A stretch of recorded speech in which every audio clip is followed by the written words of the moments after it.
Hi, it's Sylvia. I love audio gear. I love vintage gear and microphones. I love new gear, but I am very particular. And it took me a long time to find the switching box that I really appreciate. And it's this guy right here, the Coleman Audio MS8A. And why is it so good? Well, it's built like a tank. It's military grade. Look at this. All right. It has 8 sources, so you can plug 8 stereo sources into it, and it goes out 2 different outputs, 2 stereo outputs. One is fixed, and one is variable, controlled with that potentiometer right there, the silver one.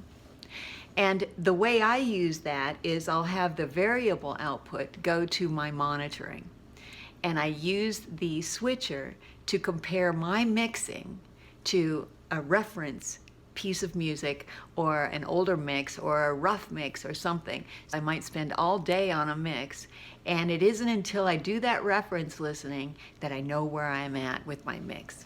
And it's crucial to have that kind of reference. And it's really important to have a switching device that doesn't get in the way of that free-flowing movement when I'm going between mixes and references and such.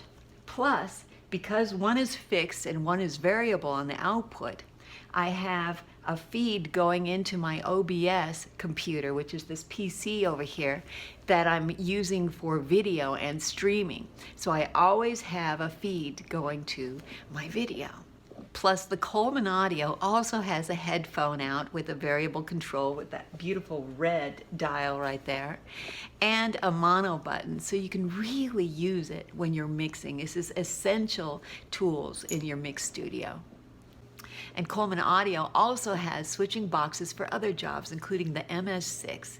And the MS6 has 6 stereo XLR inputs for balanced inputs, so I can monitor between several different sources, like 6 different consoles. I have several vintage consoles in my studio, and I like to kind of bounce between them, and this allows me to monitor whichever one I'm working with at that particular time.